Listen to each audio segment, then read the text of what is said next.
Magalak tayong lahat, si Hesu Kristo'y nabuhay na naig sa kamatayan. Alleluia, Alleluia. Panginoon ang naghirang sa tinubos niyang bayan, nagpupuring mga hinirang, masayang nagdiriwang.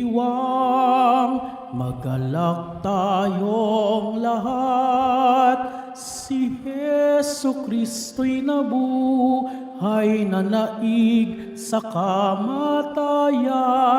Alleluia, Alleluia. Sa ngalan ng Ama at ng Anak at ng Espiritu Santo, Amen. sumainyo ang Panginoon. At sumaiyo rin. Mga kapatid, aminin po natin ang ating mga kasalanan upang tayo'y maging marapat gumanap sa banal na pagdiriwang. Inaamin ko sa makapangyarihang Diyos. At sa inyo, mga kapatid, naluba ako nagkasala sa isip, sa salita, sa gawa, at sa aking pagkukulang. Kaya isinasamo ko sa mahal na Birheng Maria, sa lahat ng mga anghel at mga banal, at sa inyo, mga kapatid, na ako'y ipanalangin sa Panginoong ating Diyos. Kaawaan tayo ng makapangyarihang Diyos, patawarin tayo sa ating mga kasalanan at patnubayan tayo sa buhay na walang hanggan. Amen. Panginoon, kaawaan mo kami. Panginoon, kaawaan mo kami. Kristo, kaawaan mo kami. Kristo, kaawaan mo kami. Panginoon, kaawaan mo kami. Panginoon, kaawaan mo kami. Manalangin tayo. Ama naming makapangyarihan, kami pinaliligaya mo taon-taon sa pagdiriwang, sa Pasko ng pagkabuhay ng Panginoon naming mahal.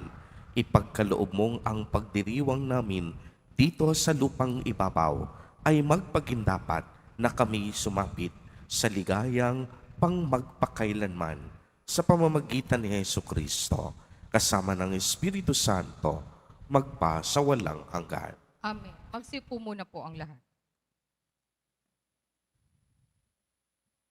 Pagbasa mula sa mga gawa ng mga apostol.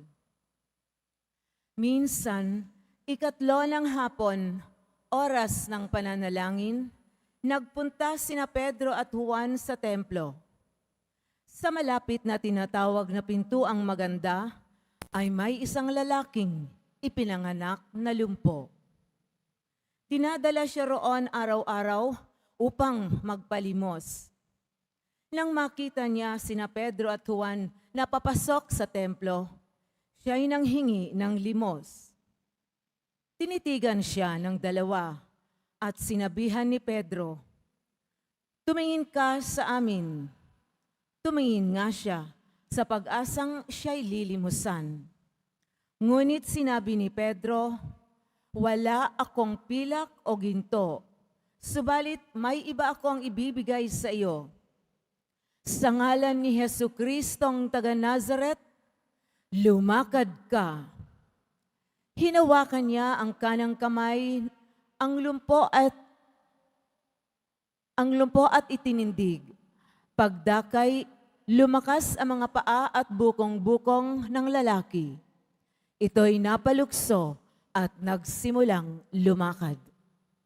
Palukso-lukso siyang pumasok sa templo kasama nila at masayang nagpupuri sa Diyos. Nakita ng lahat na siya'y lumalakad at nagpupuri sa Diyos. Nang gilalas sila, nang makilala nilang siya ang pulubing dating nakaupo sa pintuang maganda ng templo. Ang salita ng Diyos. Salamat sa Diyos. Diyos ay dapat parangalan ng banal niyang sambayanan. Diyos ay dapat parangalan ng banal niyang sambayanan. Dapat na ang Diyos, itong Panginoon ay pasalamatan. Ang kanyang ginawa sa lahat ng bansay, dapat ipaalam. Siya ay purihin, suobin ng awit, ating papurihan. Ang kahangahangang mga gawa niya'y dapat isaysay. Diyos ay dapat parangalan ng banal niyang sambayanan. Tayo ay magalak, yamang lahat tayo ay tunay na Kanya. Ang Kanyang pangalan, ang pangalang banal, napakadakila. Lahat ng may nais maglingkod sa poon, dapat na magsaya. Siya ay hanapin at ang Kanyang lakas ay siyang asahan. Siya ay hanapin upang mamalagi sa Kanyang harapan. Diyos ay dapat parangalan ng banal niyang sambayanan. Ito'y nasaksihan ng mga alipit anak ni Abraham. Gayon din ang lahat na anak ni Jacob na kanyang hinirang. Ang Panginoong Diyos ay ang Panginoon. Siya ang ating Diyos. Sa kanyang paghatol ay ang nasasaklaw buong sansinukob. Diyos ay dapat parangalan ng banal niyang sambayanan. Ang tipang pangako'y laging nasa isip niya kailanman. Ang mga pangakong kanyang binitiwan sa lahat ng angkan. Ang tipan ng Diyos ay unang ginawa niya kay Abraham at may pangako ring ginawa kay Isaac na lingkod niyang mahal. Diyos ay dapat parangalan ng banal niyang sambayanan. Magsitayo po ang lahat.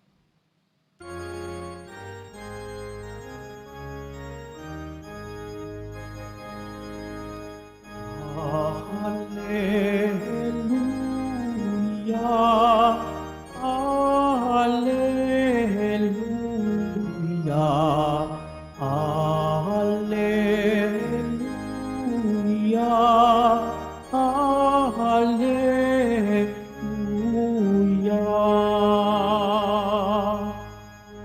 Araw ngayong gawa ng Diyos, magdiwang tayo ng lubos, purihin ang manunubos. Hallelujah, Hallelujah, Hallelujah, Hallelujah.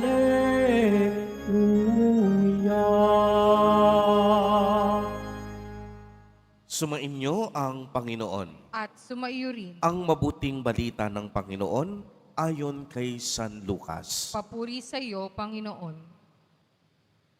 Nang araw ding iyon, ang dalawa sa mga alagad ay patungo sa isang layong tinatawag na Emmaus. May 11 kilometro ang layo sa Jerusalem. Pinag-uusapan nila ang mga pangyayari samantalang nag-uusap sila at nagtatanungan. Lumapit si Jesus at nakisabay sa kanila. Siya'y nakita nila, ngunit hindi nila nakilala agad. Tinanong sila ni Jesus, "Ano ba ang pinag-uusapan ninyo?" At tumigil silang nalulumbay. Sinabi ng isa na ang ngalay Cleopas, "Kayo na lamang po yata ang dayuhan sa Jerusalem na hindi nakakaalam sa mga bagay na katatapos pa lamang nangyari roon." "Anong mga bagay?" tanong niya. At sumagot sila, "Tungkol kay Jesus na taga Nazaret, isang propetang makapangyarihan sa gawa at salita, maging sa harapan ng Diyos at ng mga tao. Isinakdal siya ng maraming mga punong saserdote at mga pinuno upang mahatulang mamatay, at siya ay ipinako sa krus. Siya pa naman ang inaasahan naming magpapalaya sa Israel. Hindi lamang iyan, 3 araw na ngayon mula nang mangyari ito, nabigla kami sa ibinalita ng ilan sa mga babaeng kasamahan namin. Maagang maaga raw silang nagpunta sa libingan at hindi nila natagpuan ang kaniyang bangkay. Nagbalik sila at sabi nakakita raw sila ng isang pangitain, mga anghel na nagsabing buhay si Jesus. Pumunta sa libingan ang ilan sa mga kasama namin at gayon nga ang natagpuan nila. Ngunit hindi nila nakita si Jesus. Sinabi sa kanila ni Jesus, "Kay hahangal ninyo, ano't hindi ninyo mapaniwalaan ang lahat ng sinabi ng mga propeta? Hindi ba't ang Mesiyas ay kailangang magbata ng lahat ng ito bago niya kamtan ang kaniyang marangal na katayuan at ipinaliwanag sa kanila ni Jesus ang lahat ng nasasaad sa kasulatan tungkol sa kaniyang sarili, simula sa mga aklat ni Moises hanggang sa sinulat ng mga propeta. Malapit na sila sa nayong kanilang patutunguhan at si Jesus ay waring magpapatuloy pa ng lakad. Ngunit siya'y pinakapipigil-pigil nila. Tumuloy na po kayo rito sa amin, anila, sapagkat palubog na ang araw at dumidilim na. Kaya't sumama nga siya sa kanila. Nang siya'y kasalo na nila sa hapag, dumampot siya ng tinapay at nagpasalamat sa Diyos. Saka pinaghati-hati at ibinigay sa kanila. Nabuksan ang kanilang paningin at nakilala nila si Jesus. Subalit ito'y biglang nawala at nawika nila. Kaya pala gayon ang pakiramdam natin habang tayo'y kinakausap sa daan at ipinapaliwanag sa atin ang mga kasulatan. Noon di tumundig sila at nagbalik sa Jerusalem. Naratnan nilang nagkakatipon ang 11 at ang ibang mga kasama nila na nag-uusap-usap. Muling ang nabuhay ang Panginoon, napakita kay Simon, at isinalaysay naman ng dalawa ang nangyari sa daan at kung paano siyang nakilala ng paghati-hatiin niya ang tinapay. Ang mabuting balita ng Panginoon. Pinupuri ka namin, Panginoong Hesukristo. Magsiupo po ang lahat. Magandang umaga po sa inyong lahat, mga kapatid kay Kristo.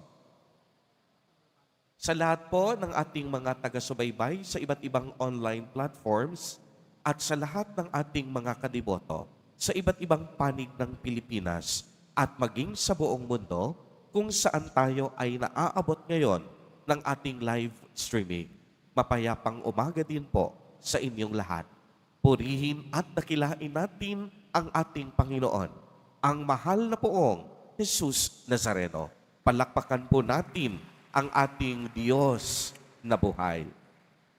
Patuloy pa rin po tayo sa ating pagninilay para sa pagkabuhay na mag-uli ng ating Panginoong Hesukristo.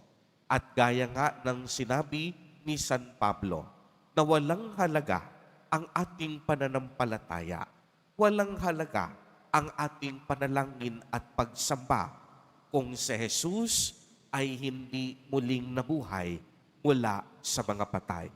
Ang ibig sabihin po dito na ang pagkabuhay na mag-uli ni Jesus Nazareno ay ang siyang pundasyon ng ating pananampalataya. Ang pagkabuhay na mag-uli ni Jesus Nazareno ang nagbibigay sa atin ng pag-asa ukol sa mga bagay na mangyayari sa atin pagsapit din natin mismo sa kamatayan.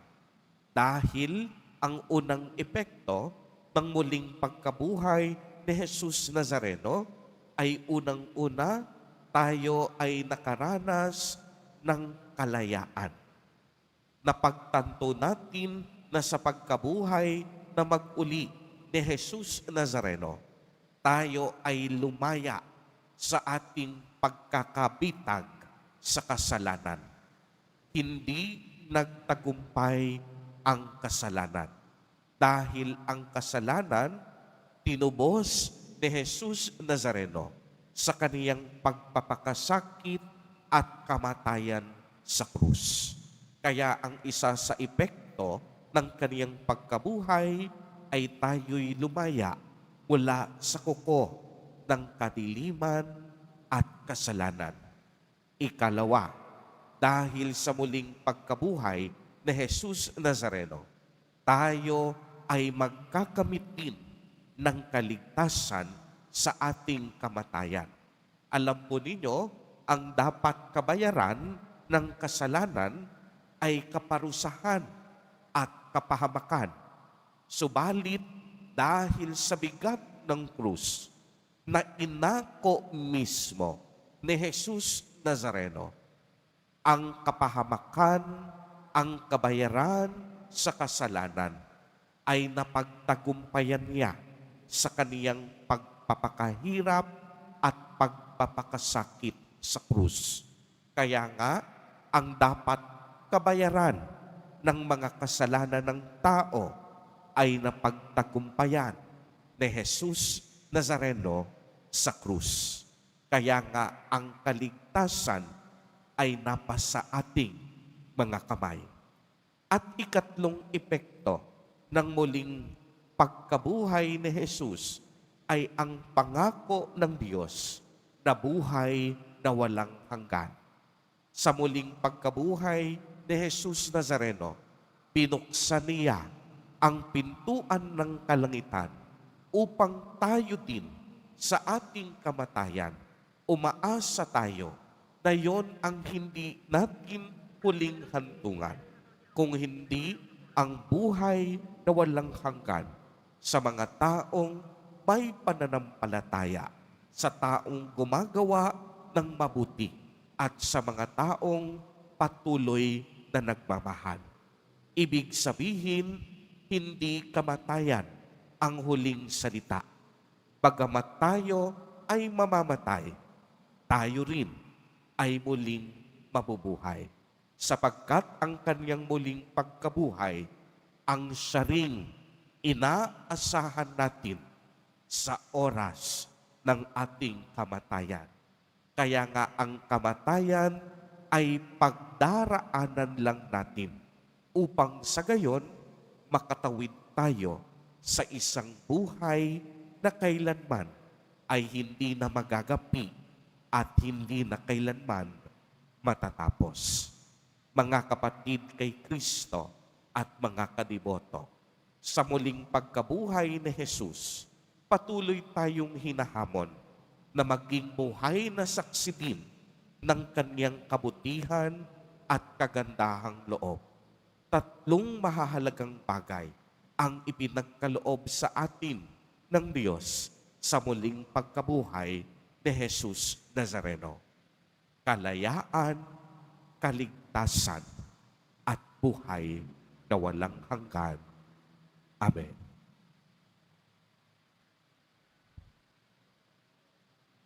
Magsitayo po ang lahat.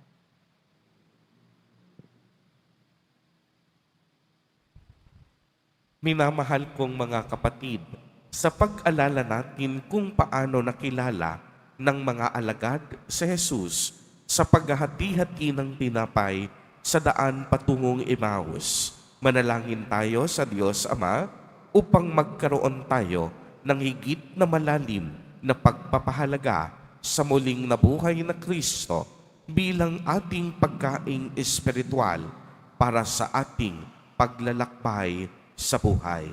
Sa bawat panalangin ang itutugon: Ama, bigyan mo kami ng aming kakanin sa araw-araw. Ama, bigyan mo kami ng aming kakanin sa araw-araw. Ang Santo Papa at mga obispo, naway mabisang ipahayag ang mensahe ng pag-asa sa pamamagitan ng kanilang buhay na banal. Manalangin tayo.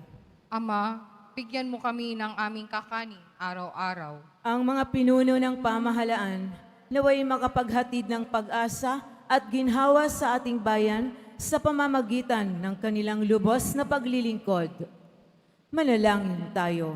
Ama, bigyan mo kami ng aming kakanin araw-araw.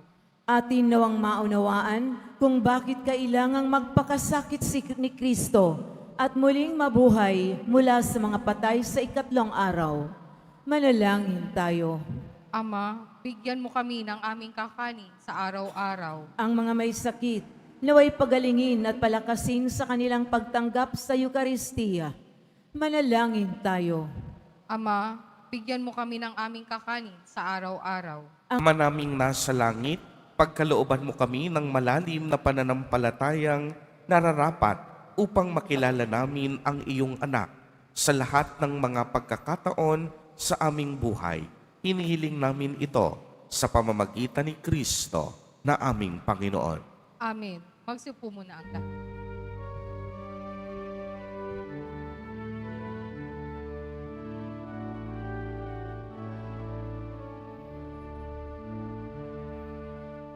Ang loob ay nayanig, ito rin ay tumahimik, nang ang poon ay tumindig bilang hukom natin.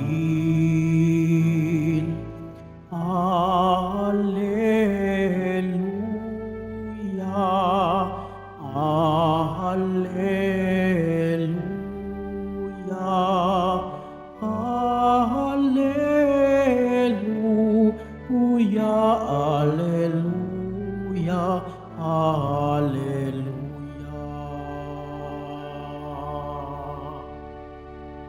Magsitayo po ang lahat. Manalangin kayo mga kapatid upang ang paghahain natin ay kalugdan ng Diyos amang makapangyarihan. Tanggapin nawa ng Panginoon itong paghahain sa iyong mga kamay, sa kapurihan niya at karangalan, sa ating kapakinabangan at sa buong sambayanan niyang banal. Ama naming lumikha, tanggapin mo ang paghahaing sumasagip sa sanlibutan sa iyong pagliligtas sa pamamagitan ni Jesucristo kasama ng Espiritu Santo magpa sa walang hanggan. Amen. Sumainyo ang Panginoon. At sumaiyo rin. Itaas sa Diyos ang inyong puso at diwa. Itinasa namin sa Panginoon. Pasalamatan natin ang Panginoong ating Diyos. Marapat na siya ay pasalamatan. Ama naming makapangyarihan, tunay ngang marapat na ikaw ay aming pasalamatan. Lalo ngayong ipinagdiriwang ang paghahain ng Mesiyas, ang maamong tupa na tumubos sa aming lahat. Ang iyong anak na minamahal ay naghain ng sarili niyang buhay.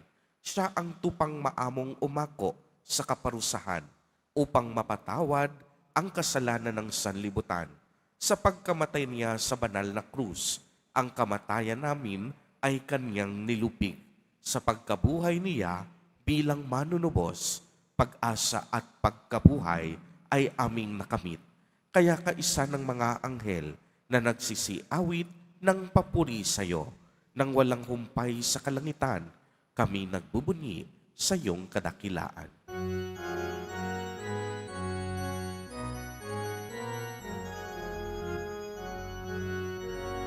Santo, Santo, Santo, Panginoong Diyos ng mga hukom, napupuno ang langit at lupa ng kadakilaan mo.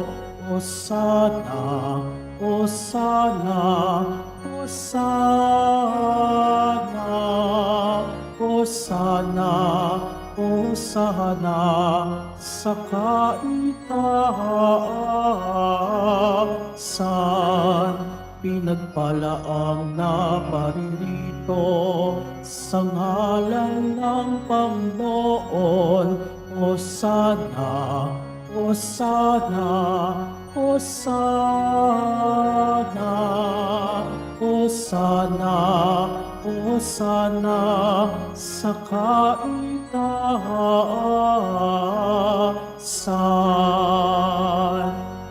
Magsiluhod po ang lahat. Ama naming banal, ikaw ang bukal ng tanang kabanalan. Kaya't sa pamamagitan ng iyong Espiritu ay gawin mo pong banal ang mga kaloob na ito upang para sa amin ay maging katawan at dugo ng aming Panginoong Jesucristo.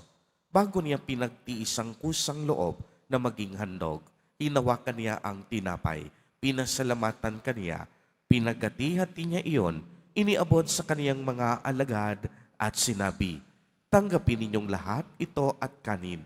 Ito ang aking katawan na ihahandog para sa inyo.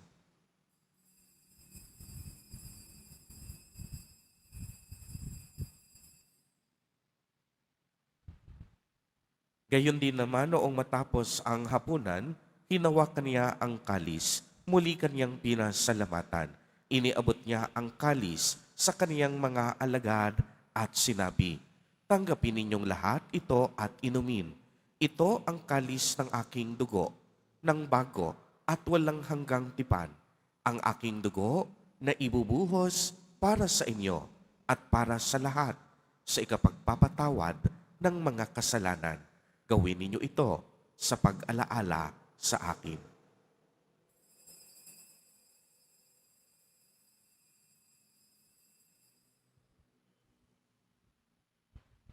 Magsitayo ang lahat. Ang misteryo ng pananampalataya. Si Kristo'y namatay, si Kristo'y nabuhay, si Kristo'y babalik sa wakas ng panahon. Ama, ginagawa po namin ngayon ang pag-alaala sa pagkamatay at muling pagkabuhay ng iyong anak. Kaya't iniaalay namin sa iyo ang tinapay na nagbibigay buhay at ang kalis na nagkakaloob ng kaligtasan. Kami po'y nagpapasalamat dahil kami iyong minarapat na tumayo sa harap mo para maglingkod sa iyo. Isinasamo namin na kaming magsasalo-salo sa katawan at dugo ni Kristo ay mabuklod sa pagkakaisa sa pamamagitan ng Espiritu Santo.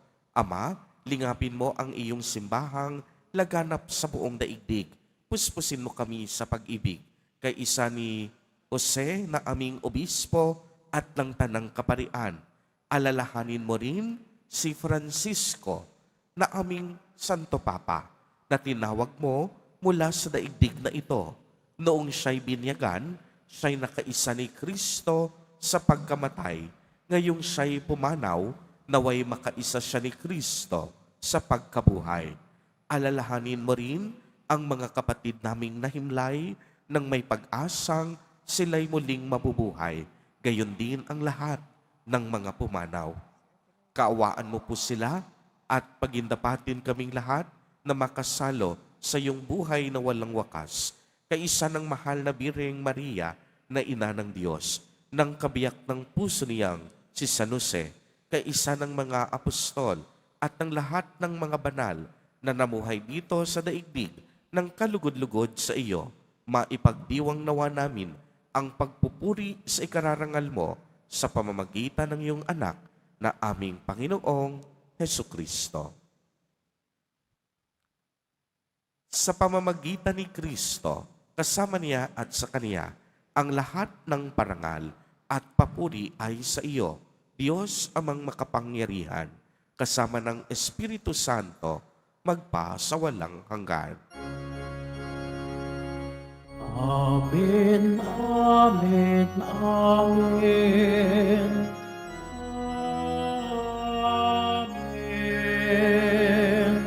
Amen, amen, amen, amen.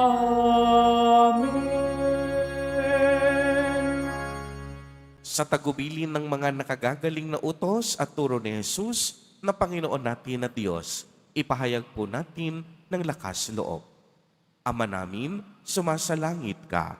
Sambahin ang ngalan mo, mapasa amin ang kaharian mo, sundin ang loob mo dito sa lupa para nang sa langit.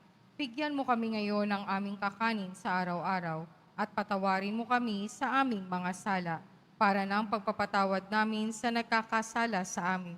At huwag mo kaming ipaintulot sa tukso at iadya mo kami sa lahat ng masama.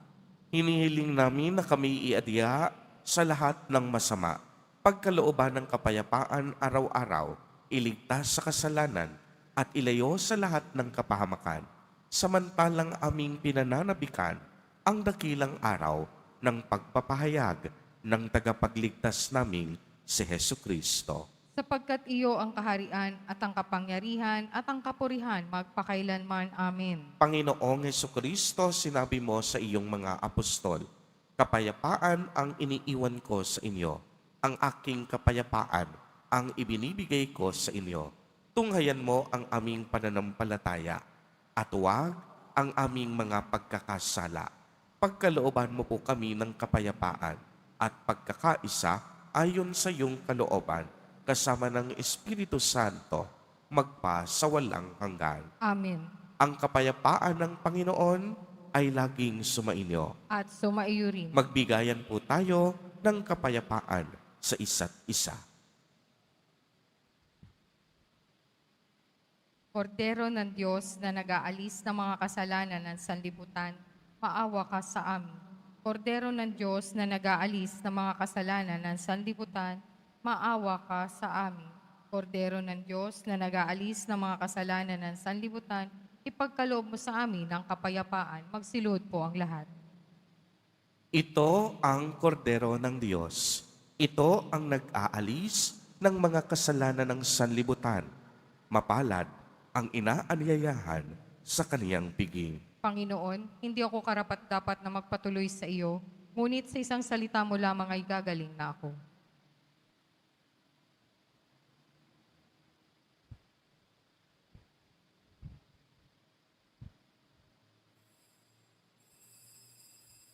Para sa lahat ng tatanggap na banal na komunyon, sasagot po tayo ng amin pagkasabi ng pari o ng lay minister ng katawan ni Kristo at isubo agad sa bibig bago umalis sa harapan ng pari o lay minister.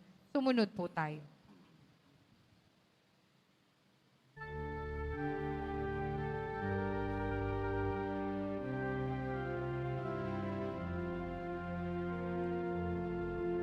Tayo po ang lahat. Manalangin tayo.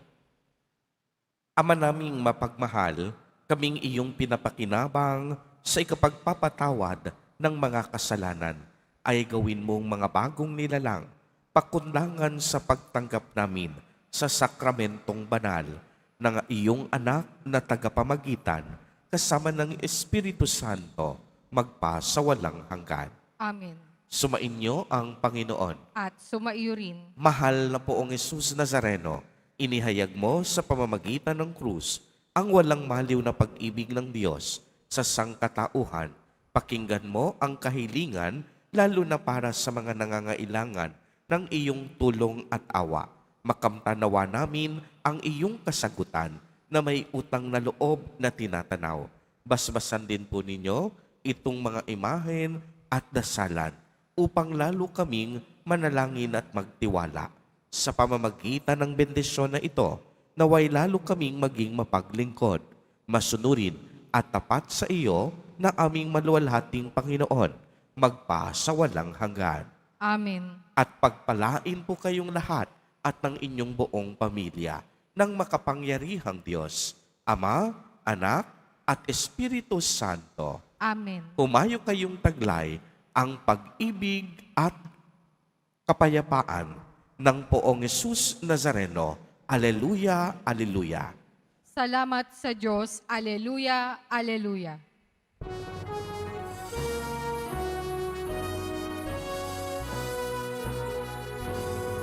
Cristo Padre Jesus Nazareno, sinasamba ka namin.